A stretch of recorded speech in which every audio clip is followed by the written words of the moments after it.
लोग मुझसे पूछते हैं आपके संप्रदाय में कोई व्रत नहीं होता, एकादशी भी नहीं होती, कोई व्रत नहीं होता। एक माता मंदिर में मिली, बोले करवा चौथ भी नहीं होता। लो बताओ, आप तो कहते हैं अपने लिए न करो किसी के लिए करो, तो करवा चौथ तो किसी के लिए किया जाता है, वो भी नहीं होता।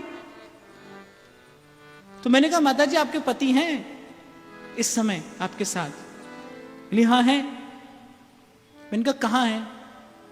अरे यहीं कहीं होंगे। ऐसा ही उत्तर मिला था मुझे, मैं बता रहा हूं ईमानदारी से, अरे यहीं कहीं होंगे।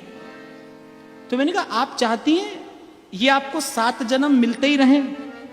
और मैंने कहा झूठ ना बोलिएगा, आप ठाकुर जी के सामने खड़ी हैं वृंदावन धाम में। वो निकल गई यहां वहां से।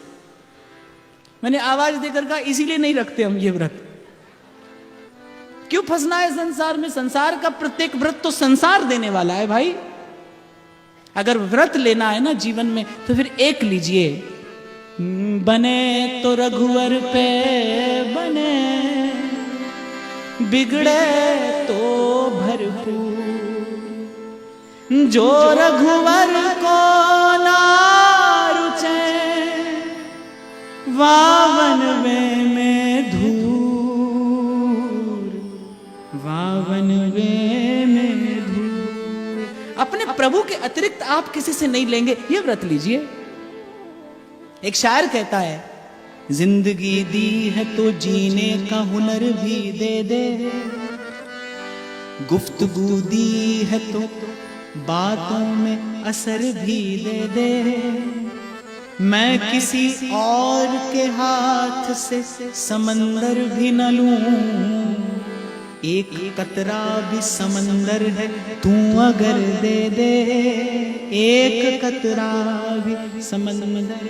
अरे व्रत निभाने के लिए लिया जाता है, खोलने के लिए नहीं। आप तो व्रत लेते ही हैं खोलने के लिए। एकादशी के दिन प्रतीक्षा ही रहती है कब पारण हो व्रत का। उस दिन भजन हो के नहीं, पर भोजन का भजन जरूर होता है। दिन भर मन रहता है रसोई में आज क्या पकेगा, एक दिन पहले से तैयारी शुरू हो जाती, कल एकादशी है। पहले समझ तो लीजिए उपवास का अर्थ क्या होता है। उपवास का अर्थ क्या होता है? उप का अर्थ होता है निकट और वास का अर्थ होता है बैठना। भगवान के निकट भाव से बैठने का नाम उपवास है। अरे एक एक श्वास में व्रत लीजिए ना। अगर व्रत लेना है तो फिर लीजिए मेरे साथ, आज ही लीजिए। सांसों की माला पे सिमरू मैं पी का नाम, सांसों की माला पे सिमरू मैं पी का नाम। आधे अधूरे धर्म में मेरी कोई श्रद्धा नहीं। बात दोहराऊंगा मैं अपनी बात, न लीजिए गिन के नाम उसका जो बेहिसाब देता है। ईश्वर के भरोसे पग धरिए, ईश्वर के भरोसे। सूरदास कहते जो हम भले बुरे सो तेरे। दावा रखता है भक्त ईश्वर पे अपना। कहां जाएंगे? आपको छोड़कर कहां जाएंगे? और अभ्यास होता है भाई आपके मन को, जहां से आप आरंभ करते हैं। पहला पग सही दिशा में पड़े बहुत आवश्यक है। हमारे शंभू जी ने तबला बजाना सीखा। मैं आपको अनुभव की बात बता रहा हूं, ऐसे आपको अच्छे से समझ आ जाएगा। तो तबले में क्या होता है कि पहले पहले कुछ बोल बजाने सिखाए जाते हैं, ठीक है भाई। एक बोल होता है जिसे ना कहते हैं, बजा के दिखाओ। और अगर आप पहले ही बोल को ठीक बजाना नहीं सीखे तो आप जीवन भर कभी भी शुद्ध रूप से तबला नहीं बजा सकते। अब शंभू जी को मिल गए एक गुरु जी, जिन्होंने कहा कि है तो ये ना, लेकिन वो था कुछ और। अब इन्होंने भी सीख लिया। अब वैसे तो ये गुणी आदमी है, पर आज तक भी जब ये ना बजाते हैं तो वो अशुद्ध ही होता है। खैर इन्हें तो तबला बजाना नहीं था, इन्हें तो बजवाना था। तो प्रभु ने कहा कोई बात नहीं, चिंता नहीं, पर ये आज तक भी जब तक बजाते हैं ना तो वो अशुद्ध होता है। जब आप पहला पग गलत प्रकार से रखते हैं तब आपकी यात्रा उसी दिशा में आगे बढ़ती है। इसीलिए मैं अपनी बात पर अडिग हूं। नहीं है आवश्यकता गिन के नाम लेने की, लीजिए। अरे प्रभु से कहिए प्रभु क्यों आधा अधूरा स्वीकार करते हैं मुझे। नामदेव की कुटिया में आग लगती है, आधी कुटिया जल रही है, पड़ोसी आग बुझाने का प्रयास कर रहे हैं। नामदेव अपनी आधी कुटिया में पड़ा सामान उठाते हैं, विठ्ठल विठ्ठल विठ्ठला पांडुरंग विठ्ठला, विठ्ठल विठ्ठल विठ्ठला पांडुरंग विठ्ठला। उठाते हैं और जिस ओर कुटिया जल रही है उस ओर डालते हैं। गांव के लोग कहते हैं अरे पगला गया है, अरे बौरा गया है, अरे नामदेव हम तेरी सहायता करने आए और तू अपनी कुटिया का सामान डाल रहा है। नामदेव कहते हैं मेरे विठ्ठल मुझे आधा स्वीकार कैसे कर सकते हैं? नामदेव की कुटिया में विठ्ठल के अतिरिक्त कौन आ सकता है? अग्नि नहीं है, मेरे विठ्ठल ही इस रूप में पधारे हैं।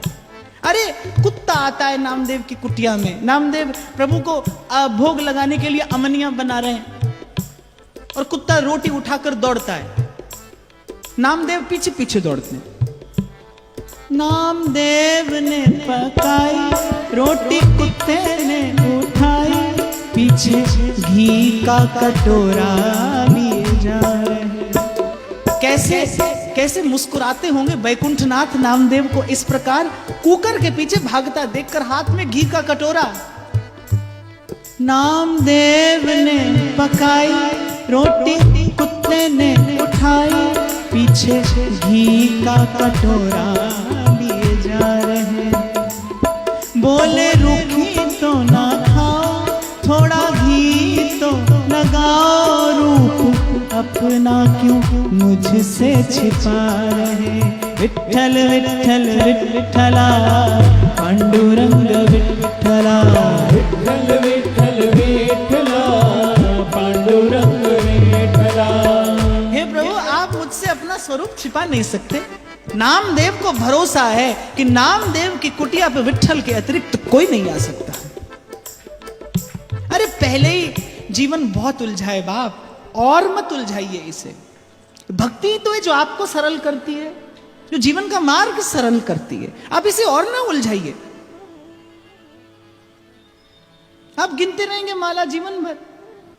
आप कहते हैं कि गिनकर नाम लें, और भगवान क्या कहते हैं? वाग गदगदा द्रवते यस्य चित्तम हसत्य भीक्ष्णम रुदती क्वचिच्च विलज्ज उद्गायति नृत्यति च मदभक्ति युक्तो भुवनम पुनाति। भगवान कहते जब कोई गदगद स्वर से, अर्थात न कह पाए ठीक से कृष्ण, कृष्ण कहने से पहले स्वर गदगद हो जाए, भर जाए अश्रुओं से नेत्र, प्रेम से हृदय, कभी हंसे कभी रोए, जब सुध ना रहे, भगवान कहते ऐसा भक्त त्रिभुवन को पवित्र करता है, ऐसा भक्त त्रिभुवन को पवित्र करता है।